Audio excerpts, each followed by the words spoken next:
I never used to believe in the kind of things that make your skin crawl for no reason. Ghost stories, cursed buildings, voices in the dark, those were just background noise to real life. But then again, real life hadn't been kind to me either. I was 31, freshly divorced, driving west with my 7-year-old son sleeping in the back seat of a Honda Civic, loaded with whatever didn't get thrown away or sold off. Sacramento was supposed to be a fresh start, closer to my sister, better job prospects, and a cleaner slate than Salt Lake City had ever given me. We'd been on the road since early morning, and everything had gone to plan until just outside Elko, when a flat tire stole 2 hours of sunlight and my sanity. By the time I was back on the road, I was rattled and behind schedule. My son was hungry and tired, asking me every few minutes how much longer. My phone battery dipped under 10%, and the charger cable had finally given out, frayed beyond repair. I needed to find a charger, snacks, something hot to keep us going. Reno was the first real city in sight, and I pulled off near Nevada Street, hoping to find an open gas station or anything resembling a convenience store. That's when Google Maps showed me a nearby Dollar Tree tucked away in an old, half-empty strip mall. It was 9:15 p.m. Technically closed, but the GPS still marked it as open, and when I pulled into the parking lot, the lights were still faintly on. The sign on the glass door read, "Closed early, back tomorrow." But the door was slightly ajar. I parked near the entrance and left the engine running for the heater. My son, Ethan, was half asleep, wrapped in his dinosaur blanket in the back. "I'll be 2 minutes," I told him, locking the doors behind me as I stepped out into the cold. My boots echoed against the concrete. The wind had that bite that makes you hug your coat a little tighter. I stood at the threshold of the store, one hand on the glass. I could see the front counter, faint light from above casting long shadows across the floor. "Hello?" I called out. Nothing. Then a voice, low, calm, almost amused, answered from somewhere in the back. "We're still open for you." I froze.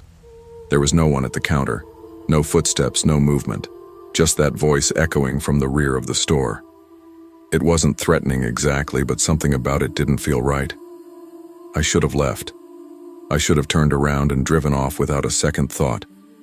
But I didn't, because I needed that charger. Because I was tired. Because I'd been running on survival mode for months and didn't have space in my head for fear. So I walked in. The air inside was colder than it had any right to be, and the fluorescent lights buzzed like they hadn't been used in a while. Some shelves were stocked neatly, others half empty and dusty, like someone had started restocking and just stopped. I grabbed a charger from a shelf near the front and made my way toward the counter. "Anyone here?" I asked again. Is no answer. That's when I saw the monitor behind the counter. A 4-way security feed showing different angles of the store. One feed showed the parking lot, my car, my son in the back seat, and a figure standing outside the passenger window. My heart stopped. I blinked hard, thinking maybe I was seeing a reflection or shadow. But the figure was real, tall, unmoving, staring into the car. I dropped the charger and bolted out of the store. The cold hit me like a slap to the face as I sprinted across the parking lot, my boots scraping the asphalt. I fumbled the keys, heart hammering against my ribs, but when I reached the car and yanked the door open, Ethan was still asleep. There was no one outside. I spun around, scanning the lot. Empty. The street was dead quiet. No traffic, just the sound of my own panicked breathing. And then, my phone buzzed in my coat pocket. I pulled it out. Screen cracked at the corner, battery now at 1%. An airdrop request appeared on the screen. "Do you need help charging?" I declined it instantly, hands shaking, and yanked the charging cord from the center console even though it didn't work. The phone died in my hand seconds later. I sat in the car, locking all 4 doors and trying to calm my breath. The figure, the voice, the airdrop. I wasn't imagining this. I pulled out of the parking lot and drove fast toward the gas station I'd passed earlier, near the highway exit. Lights were still on, thank God. I parked and went inside, still holding the dead phone and broken charger. The night clerk behind the counter looked maybe 50, thick glasses, reading a newspaper like it was still the 90s. "Everything okay?" he asked without looking up. "Yeah, no, I don't know," I said, placing the charger on the counter. "Dollar Tree on Nevada Street. Is that still open?" "This place near here," he looked up slowly, folding his paper. "You went in there?" "I thought it was open. The lights were on. I needed a charger.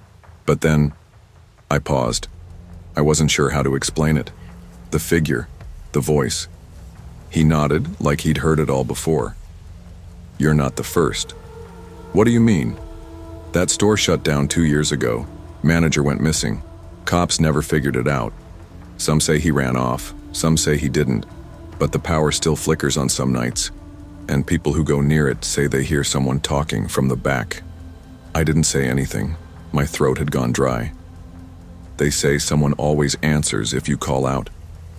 I stayed at the gas station for almost an hour, sitting on a cracked plastic chair by the window while Ethan slept in the car. The clerk didn't say much else, just gave me coffee on the house and told me to avoid that end of town after dark. When I finally got to the motel in Verde, it was nearly midnight. I carried Ethan inside, set him on the bed, and locked the door behind us.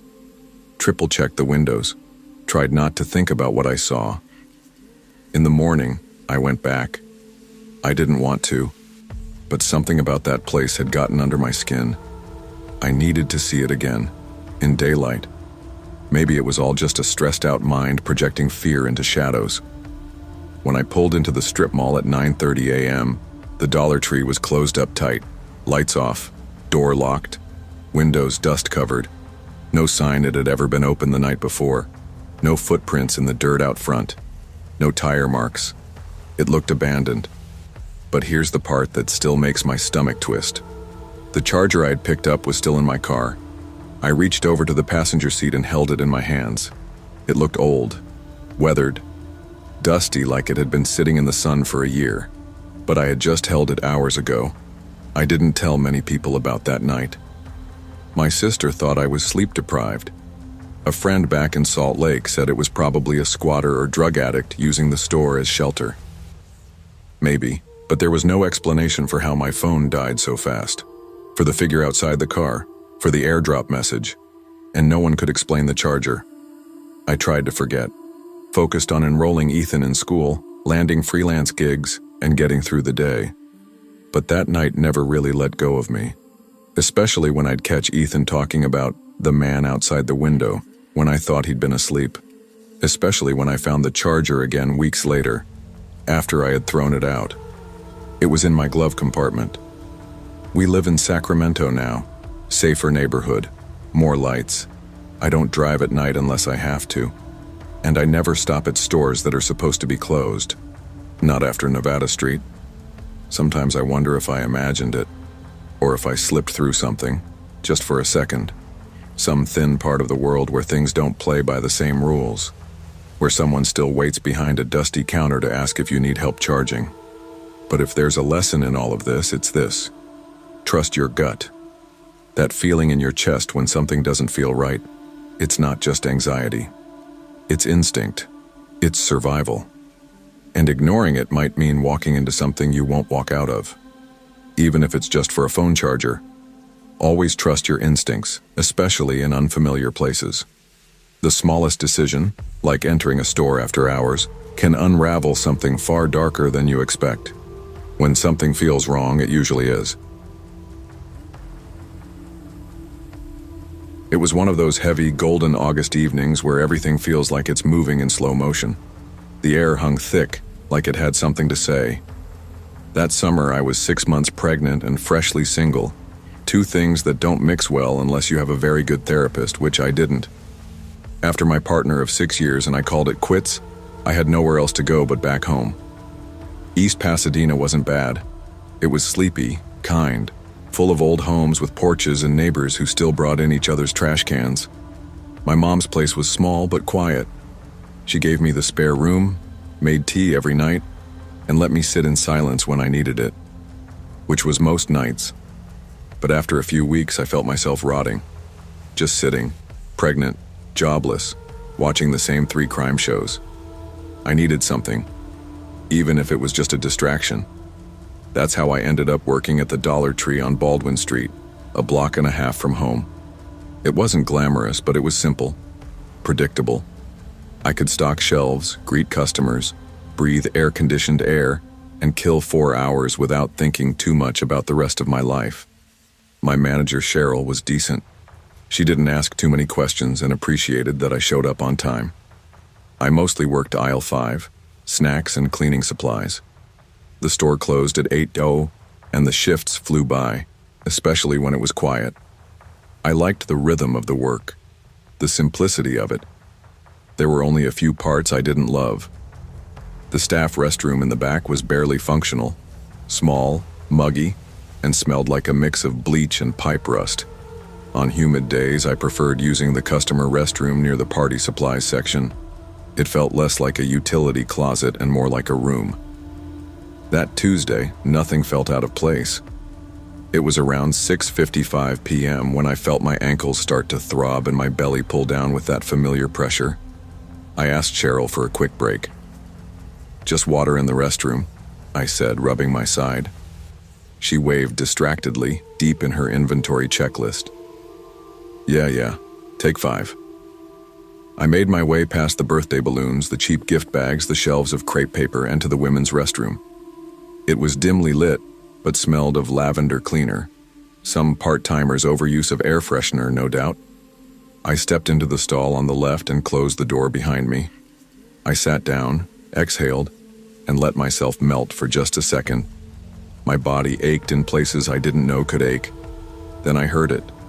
The faintest shuffle. Not outside, not down the hall, inside the restroom. It was the kind of sound you ignore if you think you're alone. The weight of a foot shifting, a scuff on tile. I glanced down under the partition. A second ago it had been empty next to me. I was sure of it.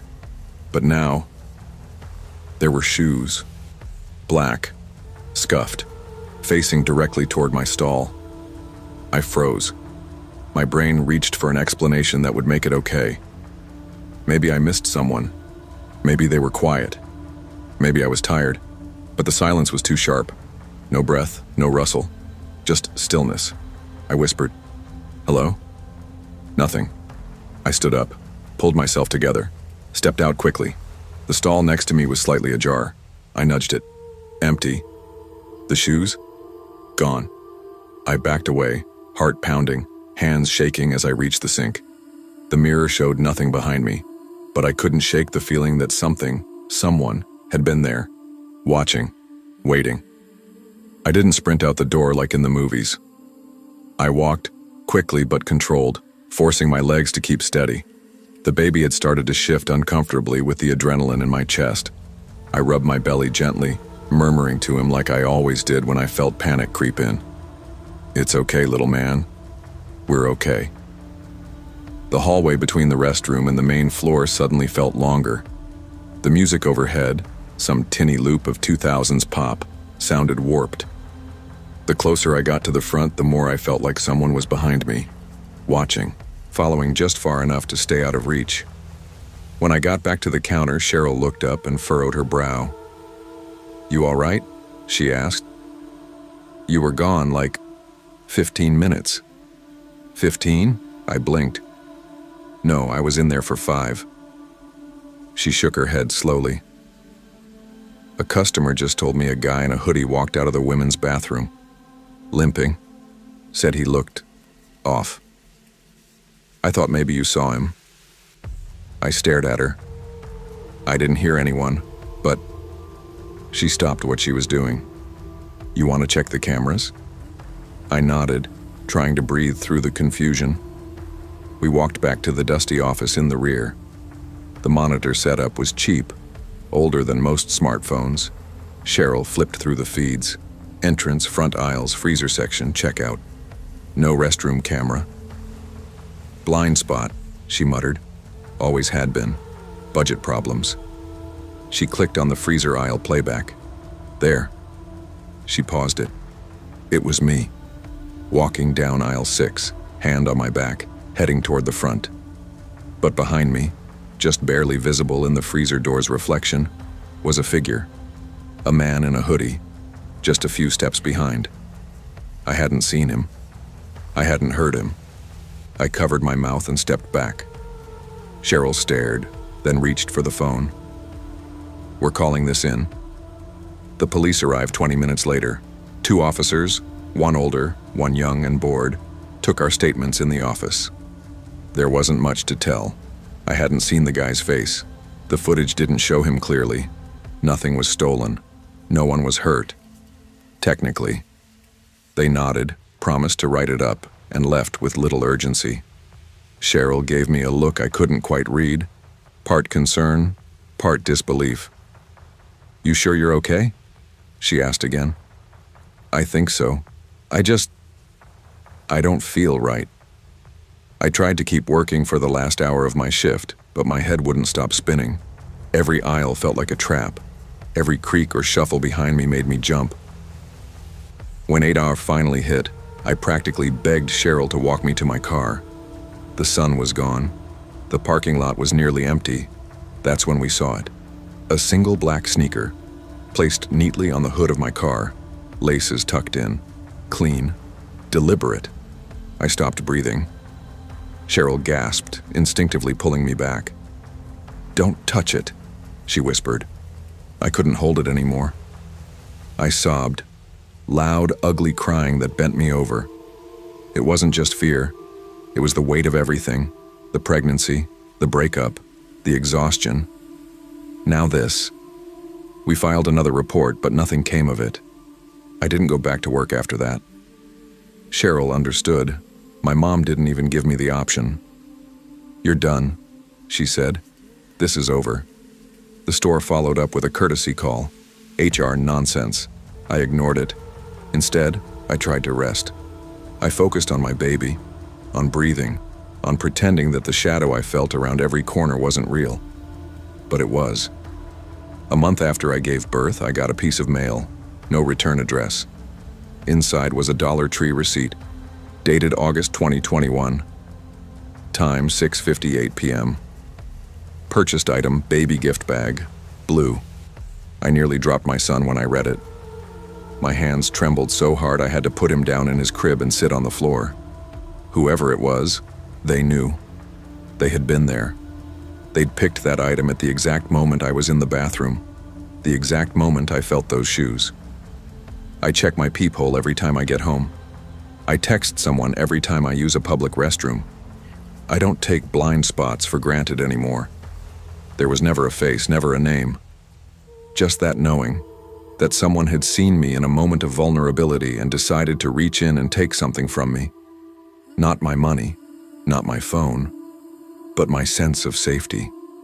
And that's the part that stays with you. That's the part they don't always write reports about. I never worked retail again. I found something remote, behind a screen, where I control the angles and the exits. Sometimes I think about that shoe, how clean it was, how deliberate. It wasn't a random man. It was a message, and I got it loud and clear. Trust your instincts. The moment something feels off, it probably is. You don't owe anyone your comfort or your silence, especially when you're alone, vulnerable, and something doesn't sit right. The world has blind spots. Your safety shouldn't be one of them. The thing about rock bottom is, you usually don't notice you've hit it until long after the impact. I was 35, jobless, divorced, and sleeping on a yoga mat behind a Dollar Tree in Charleston when it finally sank in. If you had asked me 2 years earlier, I'd have told you I had a decent life. IT job, good benefits, married to a woman I thought I'd grow old with. Then came the layoffs, the closed offices, the sorry man, it's the pandemic. My marriage didn't survive the pressure. Neither did my savings. I bounced between couches for a while, tried shelters, slept in my car until that got repossessed. Then one night, while taking out trash during my new gig as a part-time stock associate, I noticed the little storage unit out back behind the store, just big enough to lie down in. No one checked it, no cameras, no lock. And most importantly, it was dry. At first, it was just supposed to be a couple nights, just to catch my breath. Then it became weeks. I kept it clean, never stole from the store, showered at a local gym in the mornings. I was always first to arrive and last to leave. Greg, my manager, probably thought I was some kind of overachiever. Truth is, I had nowhere else to go. The store was boring, repetitive, safe. That's what I liked about it. Nobody paid much attention to me. Aisles were easy to restock. Greg stayed in his office most of the time. Some of the high school kids working registers came and went, but I didn't talk much. Didn't need to. Until that Wednesday. It had rained earlier. One of those long, dragging November showers that left everything wet and quiet. By the time I clocked in at 3:00 p.m., the sidewalks were shiny, the glass fogged, and the customers sparse. Perfect, really.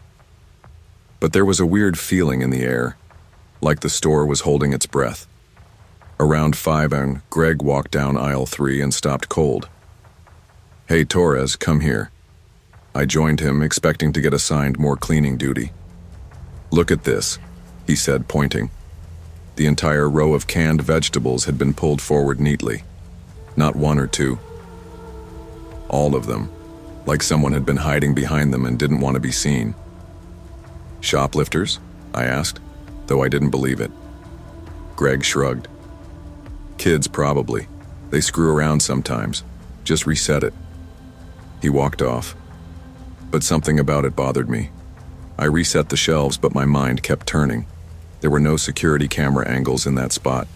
It was a blind corner. I started thinking about how quiet it had been that day. Too quiet. At 7:00, Greg got a call and said he had to leave. Some family emergency. Nothing unusual.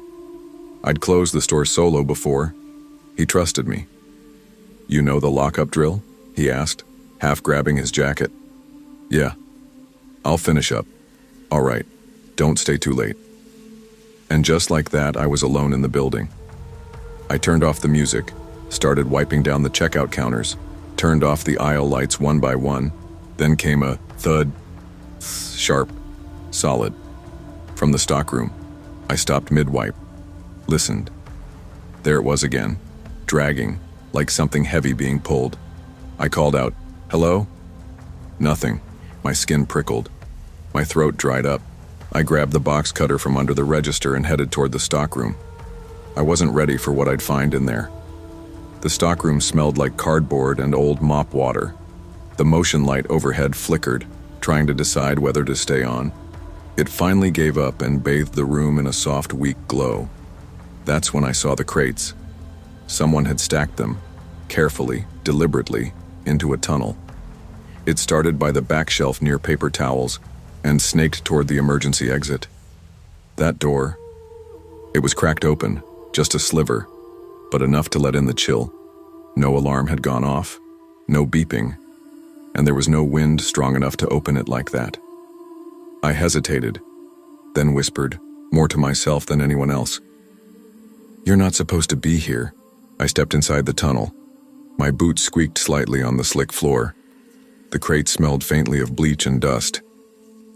As I moved through the narrow corridor of boxes, I felt the walls of it close in around me, like the structure had been made just big enough for someone to crawl through. At the end, I paused beside the door, pushed it gently, locked. Back inside, I noticed the security monitor above the desk blinking. It was supposed to be off. I'd already shut most systems down for the night, but one feed was active. Aisle 1. I leaned in. There was someone standing there, facing the shelf, motionless. His posture looked wrong, too rigid, like a mannequin trying to pretend to be a man. He wasn't browsing, he wasn't moving, just standing. I blinked, rubbed my eyes. Aisle 1 should have been empty. I had turned off that section 10 minutes ago. I would have seen him. Heart pounding, I bolted back into the store, but the aisle was empty, just silence. Except on the checkout counter, there was one of the plastic baby dolls from the toy bin, standing upright, facing the exit, like someone had placed it there intentionally. I hadn't seen it earlier. I looked around, scanning the ceiling, corners, mirrors. Nothing. Just my own reflection. Just the steady hum of the refrigerators. Then everything cut out. The store went black. Not dim, not flickering. Black. No backup lights, no humming. Just the green glow of the exit sign above the front door. My breath caught in my throat. I felt the weight of the dark press against me. Then a voice echoed, low, slow, from the back of the store. "You shouldn't have stayed here so long, Evan." I froze. It wasn't Greg. It wasn't anyone I'd heard before. The voice wasn't just deep. It was warped, like it came through an old cassette tape. Familiar, but broken. I backed toward the door, hands searching for my phone. Gone. Charger cord still plugged into the break room outlet, but the end was snipped clean. I ran for the front doors, yanked on the handle. Nothing. They didn't budge, not even a rattle. The lock mechanism had jammed. Or been jammed. I felt trapped, like a mouse in a box. Then came the third sound. A thud. Closer. Followed by the unmistakable scrape of nails across cardboard. I turned just in time to see movement in the crate tunnel. Someone was crawling. No, sliding. A flashlight beam flickered from their forehead, casting their face in shadows, except their eyes. Their eyes glowed white from the reflection, never blinking, fixed on me. I didn't wait. I climbed the side shelf like a madman, knocked over boxes, kicked the vent panel open above the break room door, and pushed through it like I was born to escape. I tumbled out onto cold, wet concrete behind the store. My feet hit the ground hard, bare. I hadn't noticed I lost my shoes. I ran, soaked in fog, all the way to the barber shop next door. Slammed both fists on the glass until someone inside moved. The police didn't believe me at first. They arrived 15 minutes later, walked through the store, checked every aisle, every room, nothing. Everything was reset. Shelves clean, emergency door locked from the inside. "No sign of forced entry," one officer said. "No damage," the other added. But then one of them called me over. In the break room, on the table, was a single laminated photo.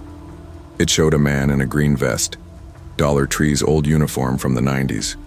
He was working the register, smiling, wearing a name tag. It read, Evan. Same name, same spelling. But this photo was clearly old, grainy, faded. And the product labels on the shelf behind him hadn't existed in 2 decades. The cop asked me if I had any relatives who worked here before. "No," I said, staring at the photo. "Never." He looked at me sideways like I was holding something back. I wasn't. At least I didn't think I was. They wrote up the report, said it might have been a prank. Maybe a disgruntled ex-employee messing around. But the footage was gone. Every clip between 7:30 and 8:05 had been wiped. Static. They couldn't explain that either. I quit the next morning. Didn't even go back inside. Just texted Greg that I wasn't coming back. Ever. He never replied. I moved again. Picked up a contract gig fixing routers. Stayed in motels until I found a place with 4 walls and a bolt lock. I don't talk about it much. Don't like to think about the photo, or the tunnel, or the voice that knew my name. But sometimes, when I can't sleep, I scroll through late-night forums. Retail horror threads, security guard encounters, janitor stories from 24-hour Walmarts. One post caught my eye last month. A user wrote, "Have you ever heard your own name whispered from behind a stack of mop buckets in a Dollar Tree? Because I have, and I don't work there anymore." I didn't reply, but I stared at the screen for a long, long time. Because some doors don't lock, and some jobs you never really leave. Sometimes we stay too long in places not meant for us. Jobs, relationships, routines, believing safety lies in familiarity. But the longer you stay in a place that doesn't want you, the more it consumes you. Pay attention to the signs, listen to your instincts, and never ignore the door that never locks. It may be open for a reason. The thing about starting over is that sometimes you really, really mean it, even when everything feels like you're going backwards. I was 40, newly single after 6 years of marriage, and trying to rebuild a life for my daughter, Sophie, and me. We'd moved back to my mother's house in Atascadero, with what felt like 3 suitcases and a bucket of emotions I couldn't contain. I promised Sophie we could still make Halloween feel normal. That meant cheap decorations, matching costumes, and evening just for us. There was a Dollar Tree around the corner from Mom's place, and I thought it'd be easy, simple dilly-dallying through aisles, letting her choose the plastic pumpkins or fake cobwebs, hymns of childish delight washing over us. That's how it started. I wore a brave smile, even when a part of me hurt so badly I could hardly breathe. That Friday evening, on October 27th, 2023, everything was lit golden in the store. The sun angled through the front windows, painting long shadows across the snack section. Inside, the store felt warm in that bittersweet way, like a memory you're not ready to let go of. Sophie, all 5 years of her, ran toward the seasonal aisle the moment we entered. "Mommy, look at this witch with green hands," she squealed, holding up a costume headband with long fake hair and a shriek of delight in her voice. I nodded and smiled. Managed, at least. "Of course, baby." I scooped up a bag of plastic pumpkins and fake spiderwebs, then told her, "Stay right here. I'll get tape from aisle 6. Shouldn't be more than 30 seconds. That's when it happened. I walked 20 steps and turned back, and Sophie was gone. My heart stopped, then pounded so loud I thought everyone in the store could hear it. At first, I told myself she must have wandered, but kids never wander far when they want candy decorations. Something prickled in me. Hard. I sprinted to the next aisle. "Sophie?" Louder. Then the next. Her tiny giggle didn't answer. A frail shred of panic started weaving in my chest. I felt like the floor under me was tilting. At the front, the cashier, a young guy in his 20s, was ringing up a pack of chicken-shaped erasers. I slammed my hand on the counter.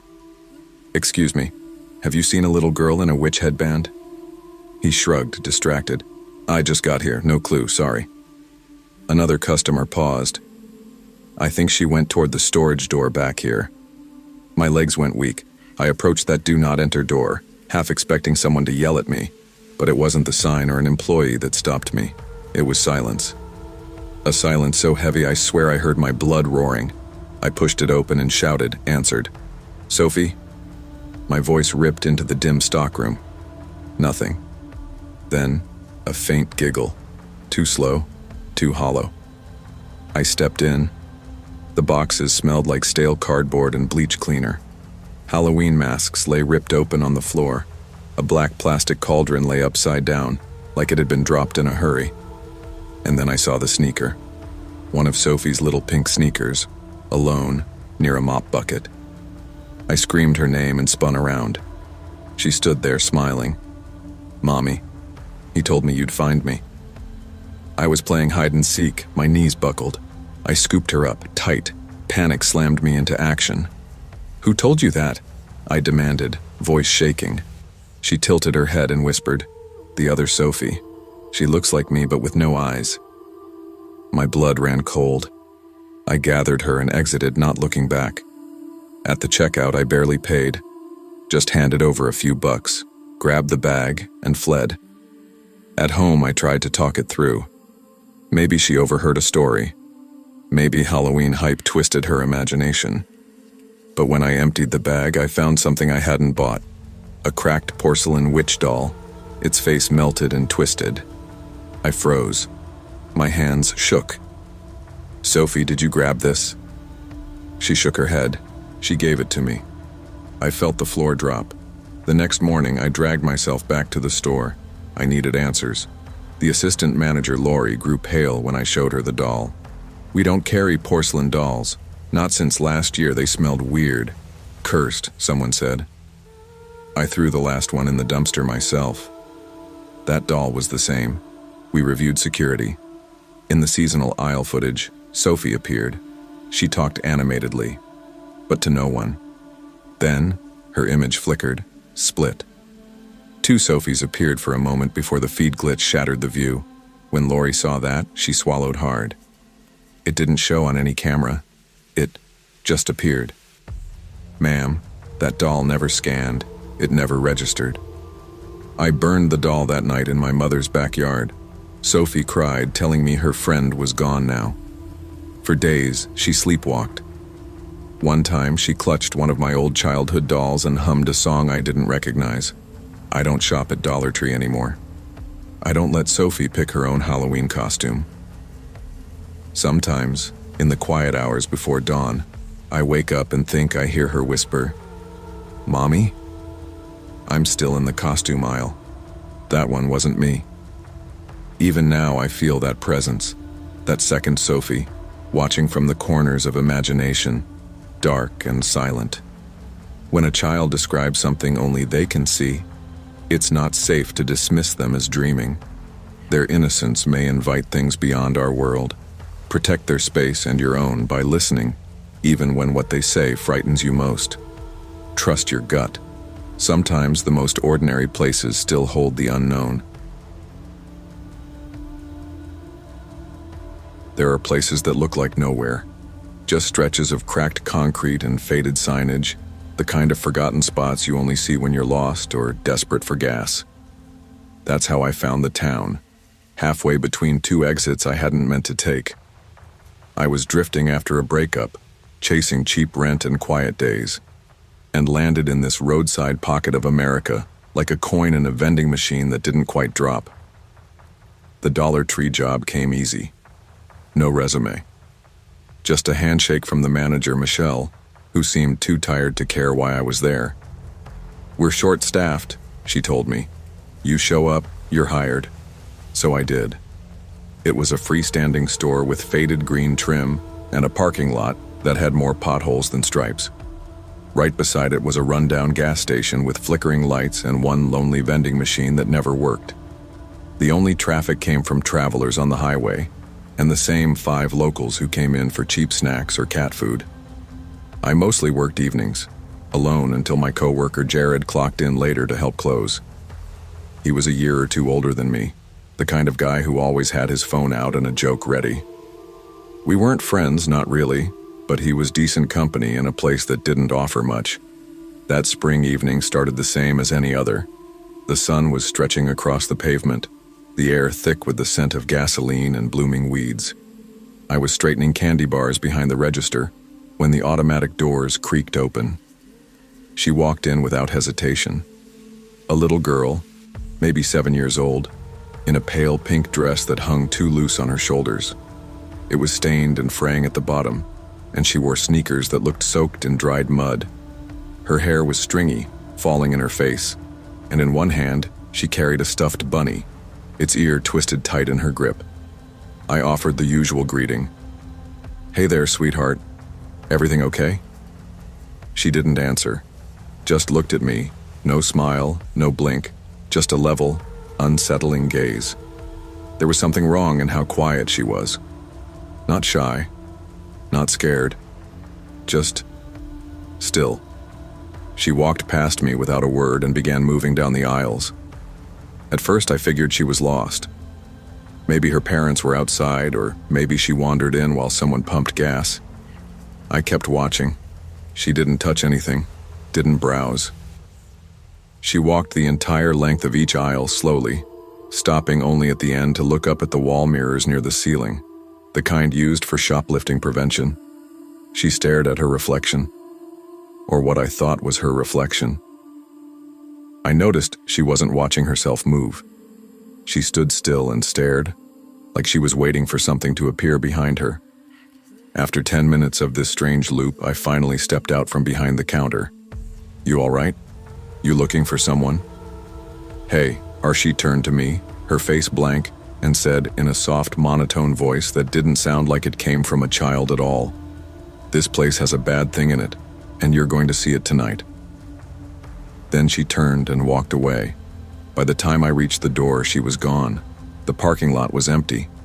I even walked out to the gas station. No one had seen her come or go. It was like she disappeared into thin air. And that was when everything started to unravel. I didn't tell Jared when he came in. What was I supposed to say? Hey, a ghost girl walked in and gave me a horror movie monologue. I didn't even believe it myself. I figured maybe it was a local kid messing around. A dare. Something on TikTok. But I couldn't shake the feeling. Her voice, her eyes, that dead, eerie stare. It sat on my chest like a weight all evening. Around 10:30 p.m., Jared and I were in the back room going over the cleaning list when we both heard it. Ding ding. The door chime. We froze. I thought you locked it, Jared said. I did, I answered, and I had. The alarm was still armed. No one could have come in without triggering it. He grabbed a box cutter from the shelf. Stay here, I'll check. No way, I said. We go together. We walked out into the main store, lights buzzing faintly above us. No one there. Every aisle was clear. But the lights in aisle 6, the one with the fake flowers and candle displays, were flickering. Jared shook his head. Great. Another short. Michelle's gonna flip. He walked toward the aisle to check the electrical panel, and I stayed back near the register, phone in hand. As I pulled up our supervisor's number, my eyes wandered to the security mirror angled above aisle 6. That's when I saw it. There, standing behind Jared. Not close enough to touch him, but close enough to be real. Was something tall, pitch black, with arms that seemed to hang too low.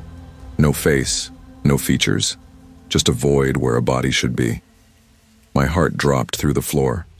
I couldn't scream at first. I was frozen. Then I found my voice. Jared! He spun around, startled, nearly dropping the flashlight in his hand. What the hell, man? It was right behind you, I said, breathless. In the mirror. I saw... There's nothing here. But the security camera footage told a different story. When we pulled the file the next morning, aisle 6 was visible until exactly 10:31 p.m. Then the feed turned black. For 2 full minutes. It came back on at 10:33 as if nothing had happened. Every other aisle's footage was fine. Only aisle 6 disappeared. The next day, I handed in my badge and quit. No notice, no reason, just done. Jared tried to talk me out of it. Head. Come on, man, don't let some freaky lighting glitch get in your... But I saw what I saw. And I remembered what she said. That night after I left, I drove back to the gas station and talked to the old guy who ran the register. His name was Walt. Been working there longer than most of the buildings had been standing. I asked him carefully, like I didn't want to seem insane. Pink dress, stuffed animal. You ever see a little girl around here? Walt went quiet. Didn't even blink. Then, without a word, he walked to the back office and came out with a laminated newspaper clipping. It was dated 11 years ago. Local girl, age 7, vanishes from parking lot. Case remains unsolved. Her name was Amanda Collier. She was last seen in front of the same Dollar Tree. Her mother left her in the car for a moment to grab paper towels. Amanda was gone when she returned. The photo showed her holding the same stuffed bunny. Walt sighed, handed me the clipping. You're not the first one to ask. What do you mean? She shows up when something bad's about to happen in that place. Not often, every few years, always alone, always with the bunny. I felt sick. She tried to help you, he added, tapping the photo. And I believed him. I moved to a different town 3 weeks later. Found a job at a small diner. Swapped weird for boring, which honestly felt like a blessing. But I couldn't get Amanda out of my head. I'd lie awake some nights wondering what would have happened if I hadn't seen her. If I hadn't screamed Jared's name in time. Then one morning, Jared called. You're not going to believe this, he said. Last night, aisle 6 started flickering again. Same time, same thing. Then one of the shelves collapsed. Like it got ripped from the wall. Was anyone hurt? Nah. But, dude, I keep dreaming about that thing. I can't sleep. He asked me if I thought the girl was still watching, still trying to warn people. I didn't have an answer. 1 week later, I drove past the store one last time. just to see it. It was mid-afternoon. Clear sky, normal traffic. Everything looked normal. Until I saw her, standing near the far corner of the lot. Same dress, same bunny. She looked up, our eyes met across 50 feet, and she shook her head, slow, steady, like a warning. I didn't get out of the car. I never went back. A few months later, the store shut down. No explanation. Just boarded windows and a for lease sign taped crooked on the glass. Some say it was financial. Others say the building had structural issues. But I think Amanda stopped showing up because there was no one left to save. Sometimes the people we're quick to ignore are the ones trying to protect us. Listen to warnings. Pay attention to the quiet signs. Not all guardians come with wings. Some wear tattered pink dresses and carry stuffed bunnies. And sometimes knowing too much can be the only thing that keeps you alive. There's something unsettling about slow retail stores, the kind where the clocks tick louder than the customers talk. I took the job at the Dollar Tree thinking it would be an easy way to earn money while I figured my life out. I had just dropped out of college after my dad got sick. I needed the money, and the store was 5 minutes from home. Simple, quiet, nothing complicated. It sat on the edge of town near a faded strip mall, a tired place with more empty storefronts than open ones. Inside, the fluorescent lights buzzed faintly overhead, and the shelves were never quite stocked right. Something was always missing. Soap, paper towels, batteries, like the place didn't really want to be useful. I worked evening shifts, mostly Tuesdays through Fridays. Tuesdays were the slowest. Most people were at work or stuck in traffic, so I'd spend hours tidying shelves that didn't need it and pretending to check inventory logs. Sam, one of the other clerks, worked the earlier shifts. We didn't talk much outside of work, but during overlaps, we'd chat behind the register, sharing dumb stories and energy drinks. He nicknamed the place the Land of Forgotten Lists, since no one ever remembered what they came for. For the first couple months, nothing out of the ordinary happened. I kept to myself, got used to the rhythm, sweep, stock, clock out. That was it. Until one Tuesday in early October. It was around 4:45 p.m. A woman walked in, middle-aged, maybe early 50s. She wore a faded floral dress, brown flats, and had her dark hair tied back in a low, tight bun. No purse, no phone, just her. She didn't greet me, didn't glance around. She walked slowly directly to aisle 8, where we kept cleaning supplies, picked up a single bottle of bleach, held it for a few seconds, then set it back on the shelf. After that, she'd stand perfectly still at the end of the aisle facing the back storage room door. For 15 minutes. Then she'd leave. Every Tuesday. Same time, same pattern, same bleach bottle. After the third week, Sam started calling her the Tuesday Lady. We joked maybe she had a weird obsession with bleach or was practicing for a performance art piece. But the more I watched her, the less funny it felt. Her movements weren't casual. They were focused. Her face wasn't blank. It was watching, almost straining, like she was listening for something only she could hear. She never looked at us, never acknowledged anything. Just bleach, stare, leave. And I started to wonder what she was really seeing. I finally saw her up close on week 6. I was working the evening alone. It was already getting dark outside, and the store was dead quiet except for the low hum of the fridge by the drinks. She came in, just like always. I watched her head straight to aisle 8. The usual steps, walk, bleach, stare. But that day something pulled at me. Curiosity, maybe unease. And I decided to approach her. I walked slowly, trying not to spook her. When I got close enough to speak, I said, "You need help finding anything?" "Ma'am?" She didn't look at me at first. Then slowly she turned her head. Her eyes were glassy. Not vacant, not crazy, just distant, like her mind was somewhere miles from where we stood. When she spoke, it was barely a whisper. "He's still here. I can feel him." Before I could say a word, she turned back around and walked out, left the bleach behind, didn't look back. I stood there unsure if I had misheard. I felt like someone had pressed ice against my spine. The store suddenly felt too quiet. That night I asked Marcus, the store manager, if he knew anything about the woman. At first he just shrugged it off. Oh, her. Yeah, she used to come in a lot a few years back. Never bought anything. Creeped the staff out sometimes. Do you know who she is? He hesitated. She was married to Michael, our old janitor.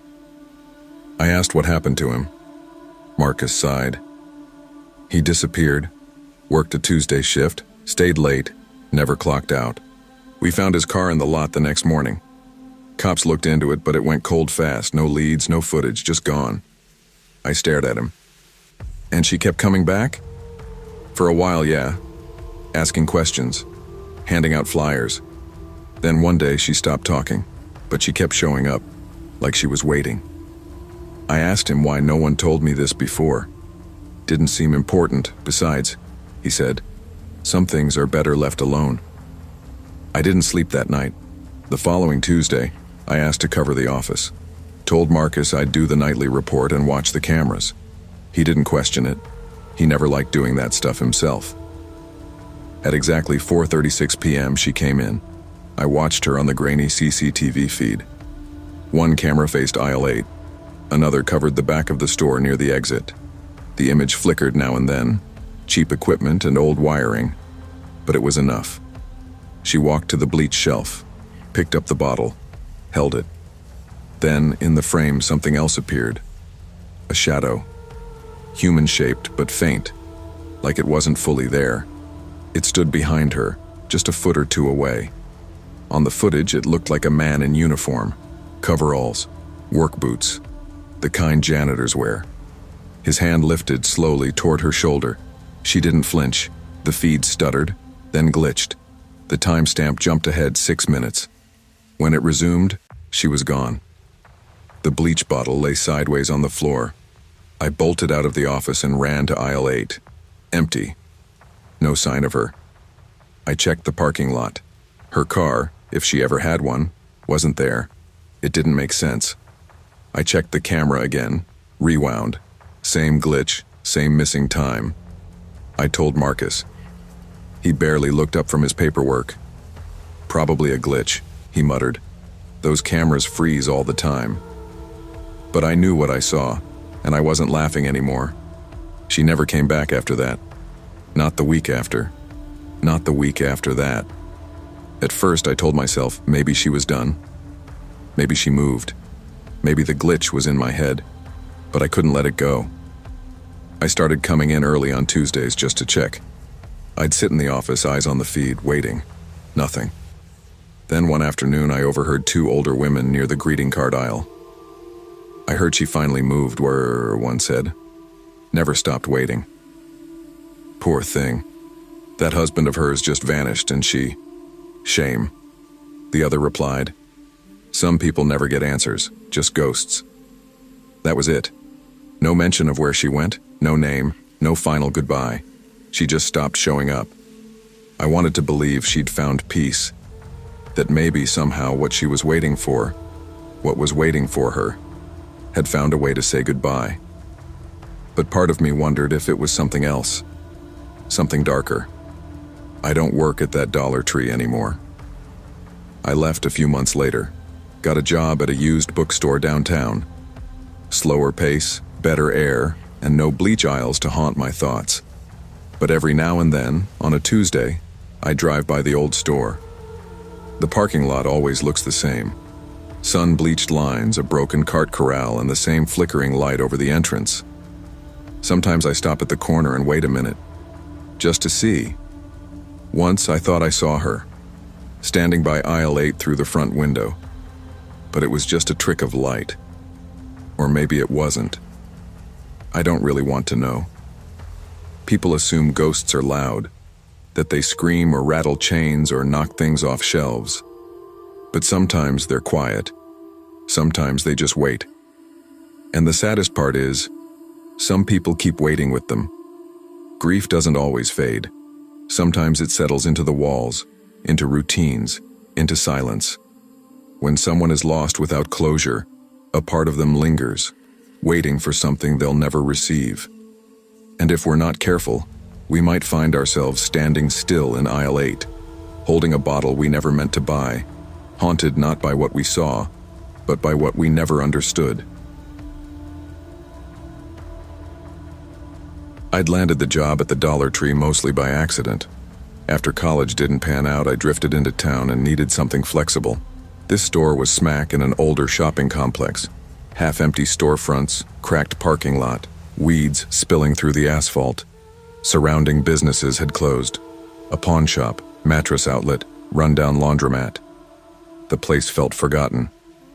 Inside, low shelves rattled, fluorescent lights buzzed, and cameras flickered occasionally. Slow days were normal, or felt safer. I worked evenings until 9 p.m., usually with Mia as my closer partner. We were part-time cashiers, not expecting surprises. For snacks or toiletries, customers mostly came in and out. One night in early June, however, something shifted. At exactly 8:15 p.m., the door chimed.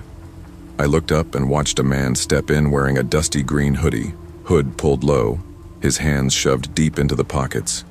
He had dark jeans and sneakers. Nothing unusual, but his presence felt out of place. He didn't carry a phone. He didn't glance around. He just walked. Slow. Silent. He made a single loop through the store without picking anything up. Then he stopped in the seasonal aisle, 5 feet past the front end. There he stood, motionless, for exactly 5 minutes. Then he turned and left, without making eye contact or saying anything. Mia glanced up from stacking paper towels. "Was that your ghost?" she asked with a laugh. "Dollar Tree specter."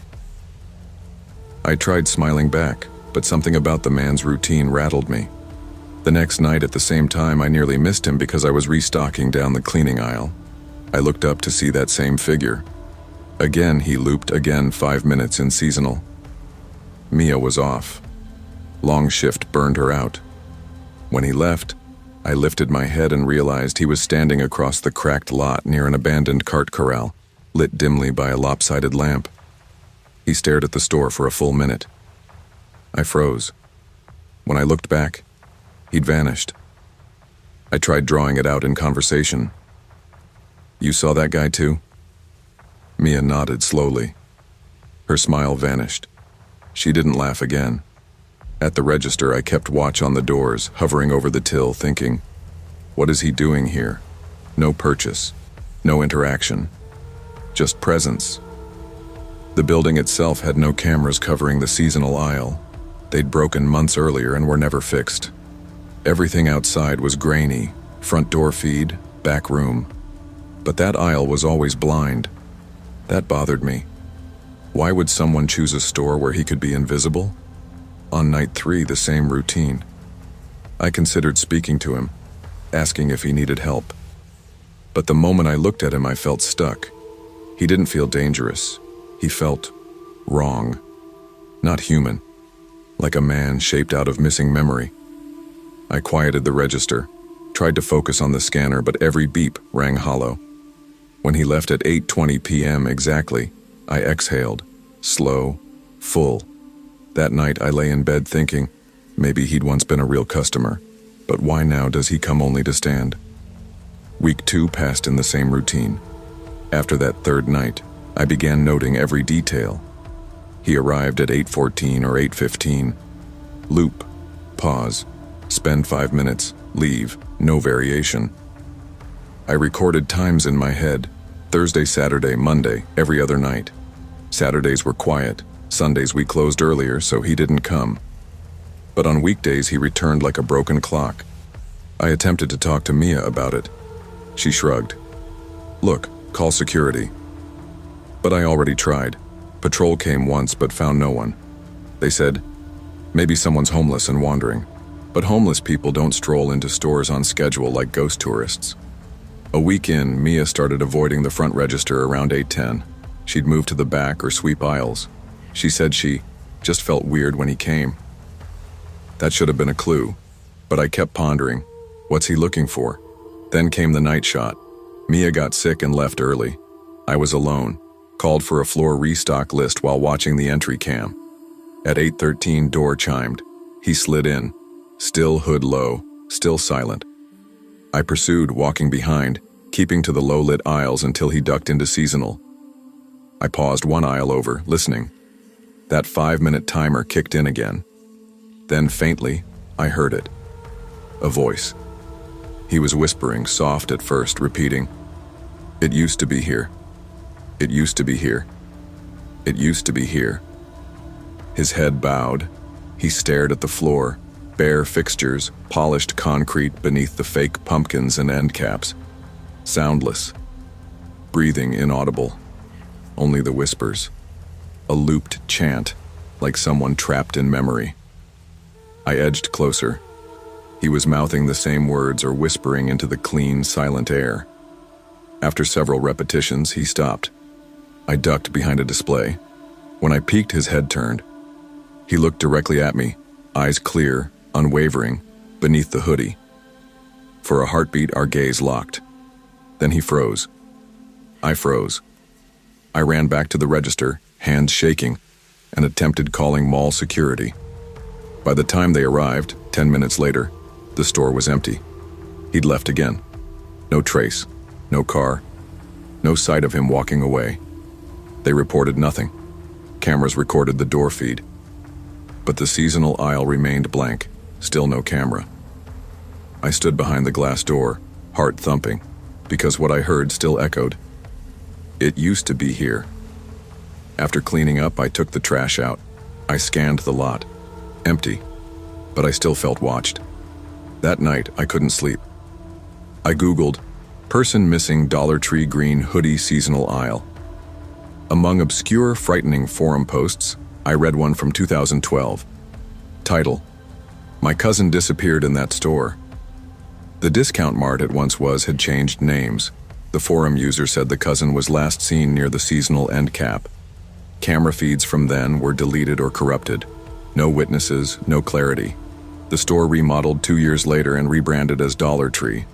Attached was a shaky photograph, almost too blurry to process. But I recognized him. Hood low, dusty dark clothing, the same posture. The caption: "Cousin was last seen wearing this hoodie." That woke something cold in me. If he disappeared, then who is walking in now? Why stand repeating a phrase, "It used to be here"? Does he remember something that used to exist in that aisle? I printed the post, held it in my hand the next shift. I wanted to show Marcus, the manager. He glanced at it and said, "Yep, this place has baggage." He confirmed the janitor cousin story, shrugged it off, told me not to panic. 1982, 1990 decor used to fill that aisle, he said offhandedly.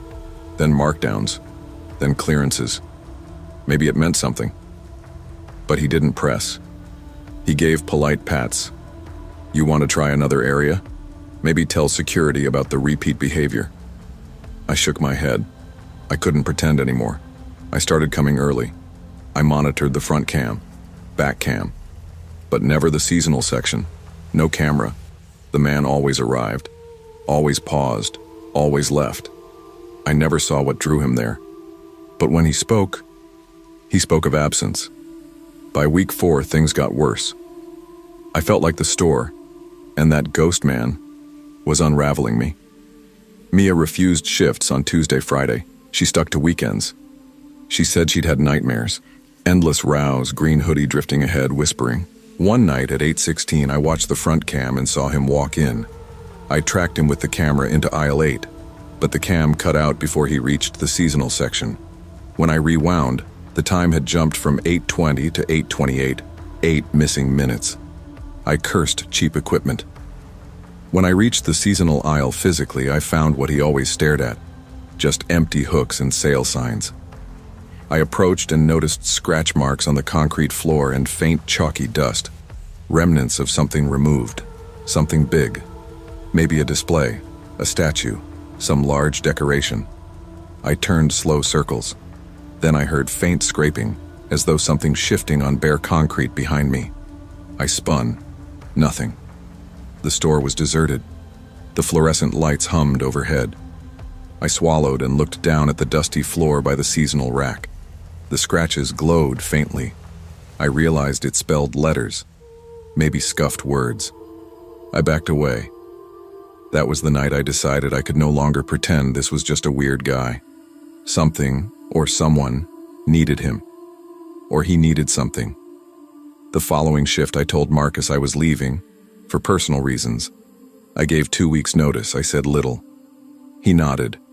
Mia handed me an envelope one morning, a heart emoji on it.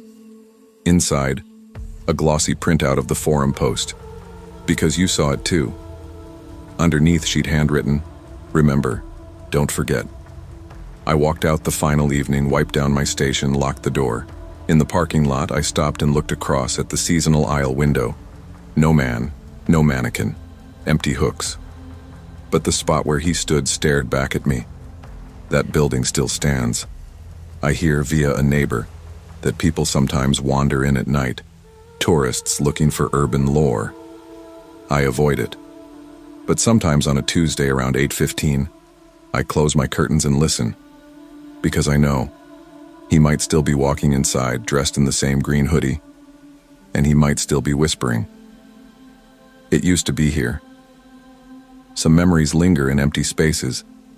Places change, but the people they once held don't always move on. When someone returns night after night without purpose, maybe they remember what was lost, or what should never have disappeared. And sometimes, it's not about what you see, it's about what used to be. Be cautious in forgotten places, because sometimes the past isn't ready to leave, and it may expect you to remember too. I never planned to stay at Dollar Tree longer than 6 months, just a holdover job while I figured things out, like 1,000 other people in retail. But time slipped by. First it was 6 months, then a year. Before I knew it, I was the evening shift supervisor at the store on the edge of town, the one sandwiched between a grimy liquor shop and a pizza joint that hadn't cleaned their windows since the 90s. The parking lot lights only half worked. The sign above our door blinked like a tired eyelid. But I liked the quiet. Evening shifts were calm. A few regulars passed through for toilet paper or snacks. We'd sweep, we'd stock, and clock out. No stress. That night, though, the one with the baby monitor, that night never sat right with me. It was a Wednesday late fall. We were 2 weeks out from Thanksgiving, and the aisles were full of turkey decorations and $1 foil pans. Around 7:30 p.m., a woman came in. She looked to be in her late 20s, mid-30s maybe, dressed in a navy pea coat and scuffed boots. She held a folded flyer in one hand like it had been clenched tight for hours. Her eyes darted like she didn't know whether to run or collapse. She walked straight up to me at the front register and said, "Do you have baby monitors?" I blinked. Not because it was an odd question, we had toy electronics sometimes, but because of how she asked. Like it wasn't just a question, like she needed it more than she needed air. I told her no, not really. Kind. We sometimes carry little toy ones, but nothing real, not like the video. She nodded but didn't say anything else, just turned and headed toward aisle 3. At first I figured she'd leave, maybe just wandered in off the street, but 20 minutes later, I saw her still there, still walking slowly along the toy and electronics aisle, staring at the shelves, holding what looked like a photograph. I decided to check on her. She was crouched down, staring at the bottom shelf. I opened my mouth to ask if she needed help, but stopped cold. She was whispering. Not to me, not to herself, just whispering. In front of her sat a box. Yellowed, dusty, wedged behind a row of foam dart guns, a plastic baby monitor set. Old, discolored, the kind you'd see in the early 2000s. I swear I'd never seen it before. There was no barcode. The packaging was warped like it had water damage. One antenna was snapped off. The monitor looked beat to hell. She picked it up, her hands shaking. Daughter's room. "This is it," she whispered. "This is the exact one from my." I crouched down slowly. "Are you sure? It's an old model. We don't sell anything like this." She turned to me, and I'll never forget her face. tired, worn, and terrified. "She's been missing 2 years," she said. "We use this exact monitor. That scratch near the corner? I made that pulling it off the dresser the night she disappeared. I threw this away right after, I remember." I felt my stomach twist. "Ma'am, are you saying this is yours?" She nodded, then silence. I heard her voice through this. Right before she vanished, she said, "He's here." I scanned the box. The register blinked red. Item not recognized. I tried punching it in manually. Nothing. It didn't exist in our system. I let her take it. I had to. Watching her cradle that thing was like watching someone hold a lost piece of their soul. As she left, she paused at the door, looked over her shoulder. "I don't know if I'll ever see her again," she said, "but I think she's still trying to reach me." And then she was gone. I thought that was the end of it. The next morning, the monitor was back. Same dust, same broken antenna, sitting on the exact same shelf in aisle 3. I thought maybe she returned it. Maybe it was a prank. But when I checked the footage from the night before, there was nothing between 8:30 and 9 Crow. The entire DVR file was corrupted, static, just blank. I brought it up to the manager. He half joked it was a power surge. "Place," he muttered. "Too much bad wiring. Electronics don't last in this," but I saw the look on his face. He was rattled too. Later that week, a mom came in with her son, maybe 7 years old. As they passed aisle 3, he paused, stared at the toys. Then he pointed to a walkie-talkie set and said, "I hear her. She's crying." The mom laughed nervously. "Hear who?" "The girl," he said. "She's in the radio. She said help me." We wrote it off as a child's imagination, until 3 other customers reported hearing static or whispers from the same area. One teenage girl swore her Bluetooth earbuds picked up a strange signal in aisle 3. A repeating voice, something like, "He's here." I tried to stay skeptical. Old wiring, crossed frequencies, radio interference. But every time I walked past that shelf, I felt it in my chest. That squeeze, like something unseen was watching. Then came the night I decided to toss it. It was late, near close. I put the monitor in a black trash bag, walked it to the back dumpster, and made sure it was buried beneath cardboard and expired cleaning product. Slammed the lid, locked it. Next morning, it was sitting on the register counter. No note, no explanation. Just blinking. Slowly. Red light pulsing like a heartbeat. We had no explanation for how it came back. I asked the morning associate, Janet, if she saw it when she opened. She shook her head. It wasn't there when I walked in. I turned around to count the till and bam, it was just sitting there. I didn't sleep for 2 nights. We tried again. Marcus tossed it into the baler machine used for cardboard. His thinking was, crush it. End of story. But the next day, it reappeared in aisle 3, back on the bottom shelf. The dust on it never changed. We even tried locking it in the supply closet. Same result. Always back, always blinking.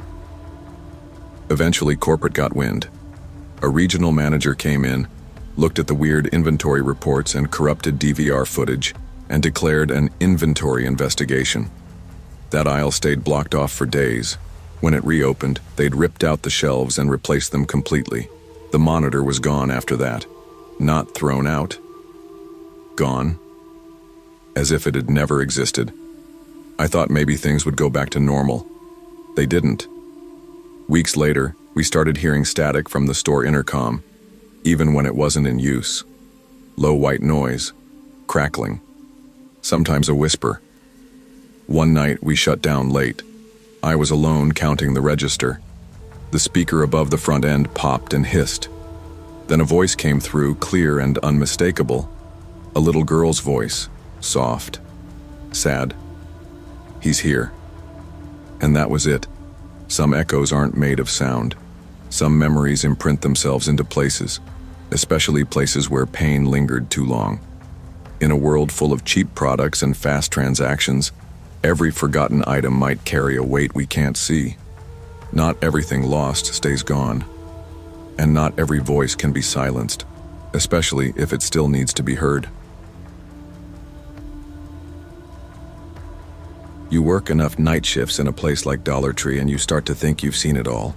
Angry customers, expired coupons, parents screaming at their kids, even someone trying to shoplift a single box of tissues.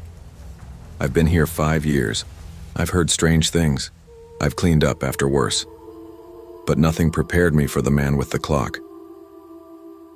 Our store sits at the edge of what used to be an industrial neighborhood, all cracked sidewalks and broken street lamps.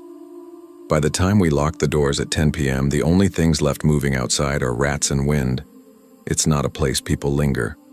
Most nights after 8, it's just me, Tanya at returns, and a janitor we barely see. It was a quiet Thursday, cold enough to keep people home. We had maybe 3 customers in the last hour. Tanya and I were just chatting, mostly trying to stay awake. Then the bell above the door rang. He walked in holding something wrapped in newspaper. Tall, maybe mid-40s, with a long trench coat and the kind of stillness that made you notice him immediately. He looked like someone who used to be important, before life carved the importance out of him. Tanya met him at the returns counter. "I'd like to return this clock," he said, placing the wrapped bundle on the counter. Tanya unwrapped it and frowned. "Did you get this here?" He nodded. It was a basic white wall clock, the kind we sell for $125. Cheap plastic, quartz movement, usually hung near the batteries. But something was off. The minute hand was twitching, jerking in little bursts, moving too fast, then freezing, then spinning wildly again. No ticking, just movement. "Did you leave batteries in it?" I asked. He shook his head. "No, took them out weeks ago." We opened the back. No batteries. Nothing inside but the coil and spring. "It keeps ticking," he said, "and the time's always wrong. It doesn't measure time anymore. It shows moments, things I haven't lived, things I don't think I'm supposed to live." Tanya, always the professional, just nodded and processed the return. She gave him a store credit and he thanked her with a tired kind of politeness. Then he walked out into the dark and we didn't think much more about it. Until the next night. Same man, same clock, same crack near the 2 o'clock mark, same worn numbers, same smudge on the back. "I tried to get rid of it," he said. "Morning. I threw it off my balcony, found it on my kitchen table the next. Tanya looked at me like she was waiting for me to call security, but I didn't move. There's something inside it," he said. "The difference. I think it's watching me. Or warning me." It's hard to tell. He didn't raise his voice, didn't ramble. He was calm, controlled, but something about him, his eyes maybe, felt unwell. Tanya took it back again. He didn't use the credit, just walked out. We didn't sleep well that night. Neither of us. I think we both sensed we weren't done seeing him, and we were right. The third night, he looked worse. Wet like he'd been walking in the rain even though it hadn't rained. His coat was dripping, his hands were shaking, his lips were blue. He said nothing at first, just placed the clock on the counter and stepped back like it was toxic. "I need you to keep it," he said, "please." Tanya didn't speak. I didn't either. "I've burned it," he said. "Always comes back." "Buried it, left it in places I never went back to. It doesn't matter, it..." He leaned forward, hands trembling. "Leave. Just watch. You have cameras, right? Watch what happens when I..." Then he walked out the door. Tanya wrapped the clock in fresh newspaper, wrote return on it, and put it in the storage room behind the stock shelves. When we closed that night, I checked the camera feed. At exactly 3:17 a.m. the night before, the footage glitched. 7 seconds of static. Nothing before, nothing after. Just a single moment where the screen went black and buzzing. The same time showing on the clock face when we received it. 3:17. It wasn't a coincidence. The next day, Tanya didn't show. She never missed a shift. Ever. I called her phone, straight to voicemail, texted, nothing. Then around noon, her sister came in crying, asking if we'd seen her. Tanya had left the house after her shift but never made it home. Her car was found in our parking lot. Engine running, door wide open, no sign of struggle, just gone. We pulled the security footage. It showed Tanya walking out at 10:08 p.m., but at 10:09, the feed cut to static. When it came back, her car was there, lights on, empty. She was just erased. Police called it a disappearance. No evidence, no leads, just one of those things. But I knew better. I went to the storage room. The clock was there, still wrapped, still ticking, even without power. I unwrapped it. It was stuck at 3:17. The second hand clicked once, twice, then froze. And in the glass reflection, for just a moment, I saw something behind me. A figure, not the man. Something darker, watching. I never told anyone, not even Tanya's sister. I wanted to. I really did. But how do you tell someone that a $1 clock might have taken their sibling? I started leaving the storage room lights on all night. One time I tried moving the clock to the dumpster, locked it up, double-bagged it. The next morning, it was back. Sitting on the employee bathroom sink, wrapped again in the same newspaper, with Tanya's handwriting on the note. Do not touch. Do not return. Since then, I've stopped trying to get rid of it. We don't talk about it. New staff have come and gone. The clock stays in the storage room on the top shelf, behind a box of unsold tinsel. We don't look at it. We don't touch it. But every once in a while, when I'm alone doing closing checks, I'll hear a quiet tick. And always, when I glance at the time, the display shows 3:17 a.m. Even when it's nowhere near that hour, some things are not meant to be returned. Some moments cling to objects the way smoke clings to old curtains, quiet, lingering, poisonous over time. There are forces in this world we cannot explain, wrapped inside the ordinary, waiting for us to notice. And sometimes the most dangerous thing isn't what we see, but what we choose to dismiss.